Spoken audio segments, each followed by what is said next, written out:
Hello दोस्तों, आइए जानते हैं एलटी ग्रेड शिक्षक भर्ती के बारे में। जो यूपी में शिक्षक भर्ती निकली हुई है लगभग 7,600 पदों पर, उसकी योग्यता और उसके सब्जेक्ट कॉम्बिनेशन के बारे में जानते हैं। जो सरकारी गजट उत्तर प्रदेश की नियमावली या अधिसूचना जो कि 30 जनवरी 2025 को जारी की गई है, उसके अनुसार वर्तमान नियम क्या हैं, आइए जानते हैं। सबसे पहले हम बात करते हैं सहायक अध्यापक पुरुष या महिला सामाजिक विज्ञान, यानी कि एसएसटी का अगर आपको अध्यापक बनना है तो ग्रेजुएशन में आपके पास सब्जेक्ट कॉम्बिनेशन क्या होना चाहिए। तो यहाँ सबसे पहले कॉलम नंबर 1 में देखते हैं, पॉइंट नंबर 1 कि भारत की किसी विश्वविद्यालय से जिसे मान्यता प्राप्त हो, आपने ग्रेजुएशन में इतिहास, भूगोल, राजनीतिक विज्ञान और अर्थशास्त्र, इन 4 सब्जेक्टन में से ग्रेजुएशन में आपके पास 2 सब्जेक्ट रहे हों, और यदि साथ में आपने बीएड की है तो आप सामाजिक विज्ञान शिक्षक महिला या पुरुष दोनों के लिए योग्यताएं हैं, आप योग्य हैं। इसके अलावा सहायक अध्यापक पुरुष महिला अंग्रेजी के लिए आपने मान्यता प्राप्त विश्वविद्यालय से स्नातक अंग्रेजी साहित्य में की हो, इंग्लिश लिटरेचर में, और साथ में बीएड की उपाधि ली हो, तो आप योग्य हैं एकदम। उसके बाद गणित पुरुष या महिला के लिए ग्रेजुएशन में आपके पास गणित कंपलसरी रहा हो।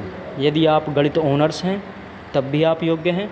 यदि गणित आपके पास 2 या 3 सब्जेक्ट ग्रेजुएशन में रहें, जैसे फिजिक्स, केमिस्ट्री और मैथ्स रहा है, तो आप तब भी योग्य हैं, यानी कि मैथ्स एक सब्जेक्ट के रूप में कंपलसरी होना चाहिए। उसके बाद आगे देखते हैं सहायक अध्यापक विज्ञान। तब सहायक अध्यापक विज्ञान के लिए आपको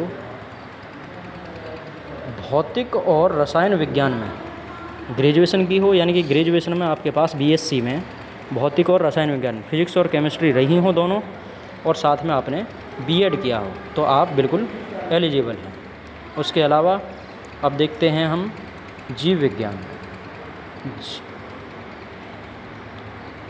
जिन अभ्यर्थियों ने जीव विज्ञान यानी कि जूलॉजी, बॉटनी या केमिस्ट्री का फ़िलहाल इसमें कोई रोल नहीं है, जूलॉजी और बॉटनी अनिवार्य है, और आपने बीएड की है जूलॉजी बॉटनी के साथ, जेडबीसी ग्रुप से अगर आपने बीएससी की है या आपने जूलॉजी और बॉटनी से ही की है, तब आप जीव विज्ञान के लिए एलिजिबल हैं।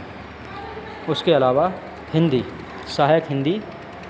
सहायक अध्यापक हिंदी के लिए, तब सहायक अध्यापक हिंदी के लिए आपने ग्रेजुएशन में हिंदी स्नातक और एक विषय के रूप में संस्कृत के साथ इंटरमीडिएट, यानी कि इंटरमीडिएट में आपके पास संस्कृत रही हो और आपने स्नातक हिंदी से की हो और साथ में बीएड डिग्री की है, तो आप हिंदी टीचर के लिए योग्य हैं।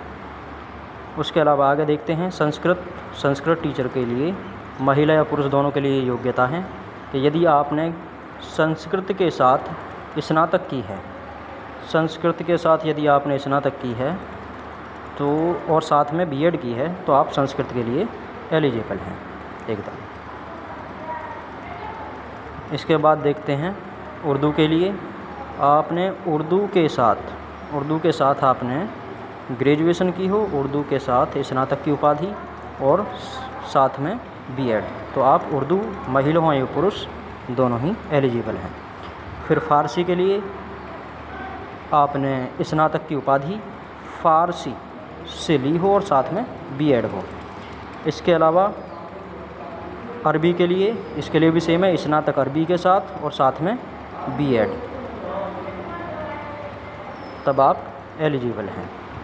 उसके बाद देखते हैं यदि आप सहायक अध्यापक पुरुष या महिला वर्ग में पाली, गुजराती, पंजाबी, बांग्ला, मराठी, असमिया, उड़िया, कन्नड़, कश्मीरी, सिंधी, तमिल, तेलुगु, मलयालम और नेपाली भाषा से आप अध्यापक बनना चाहते हैं, तो आपके पास इनमें से संबंधित विषय के साथ ग्रेजुएशन और बीएड कोर्स अनिवार्य है।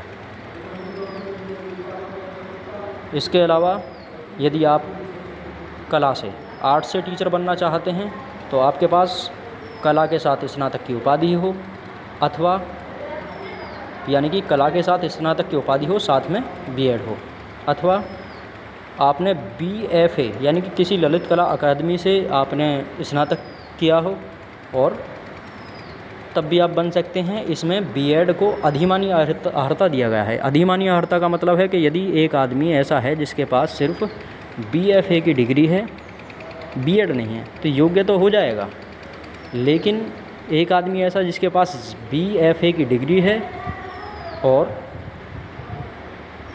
BFA के द्वारा जो स्नातक है वो डिग्री है और साथ में बीएड है, तो उसे वरीयता पहले मिलेगी। इसके बाद है शारीरिक शिक्षा। तो शारीरिक शिक्षा में किसी संस्था से आपने इस ग्रेजुएशन किया हो, ग्रेजुएशन कोई भी ग्रेजुएशन, और उसके अलावा आपने बीएड के स्थान पर BPED की डिग्री ली हो, BPED अथवा BPE, तब आप फिजिकल एजुकेशन के टीचर बनने के योग्य हैं। उसके अलावा संगीत का भी यही है कि आपने किसी संगीत संस्था से, जिसने विशेष स्थान रखा हो भारत में, या फिर किसी विश्वविद्यालय से मान्यता प्राप्त से आपने ग्रेजुएशन की हो संगीत में और साथ में बीएड हो, तब आप संगीत के अध्यापक बनने के योग्य हैं। तो साथ में बीएड हो और आपने संगीत में स्नातक किया हो। अब उसके अलावा हम देखते हैं कृषि, यानी कि कृषि विज्ञान का अध्यापक बनने के लिए आपके पास BSc एग्रीकल्चर हो या BSc हॉर्टिकल्चर हो और साथ में बीएड की डिग्री आपने हासिल की हो, तो आप बिल्कुल योग्य हैं। उसके बाद कॉमर्स, वाणिज्य में आपने BCom या कॉमर्स से संबंधित कोई भी स्नातक किया हो और साथ में बीएड किया हो, तो आप वाणिज्य के अध्यापक बन जाएंगे। उसके अलावा गृह विज्ञान, पुरुष या महिला के लिए बात चल रही है हर किसी में, तो ये बार बार बताने की आवश्यकता नहीं है। गृह विज्ञान में यदि आपने गृह विज्ञान से स्नातक किया है और बीएड की उपाधि धारण की है, तो आप बिल्कुल योग्य हैं। कंप्यूटर में खंड 1 में कहा गया है कि किसी विश्वविद्यालय से आपने BE BTech किया हो, अथवा ये नहीं है तो आपने कंप्यूटर साइंस से BSc की हो, या आपने कंप्यूटर एप्लीकेशन से स्नातक किया हो, या आपने NIEL IT से A लेवल का कोर्स किया हो,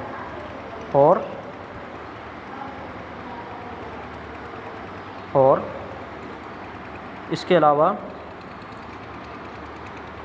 BTech कंप्यूटर विज्ञान में स्नातक और MSc की हो, और साथ में बीएड की उपाधि, यदि आपके पास बीएड है तब आप अधिमानी, यानी कि आप को पहले मौका मिलेगा। बीएड यहाँ अधिमानी अर्हता के रूप में दिया गया है।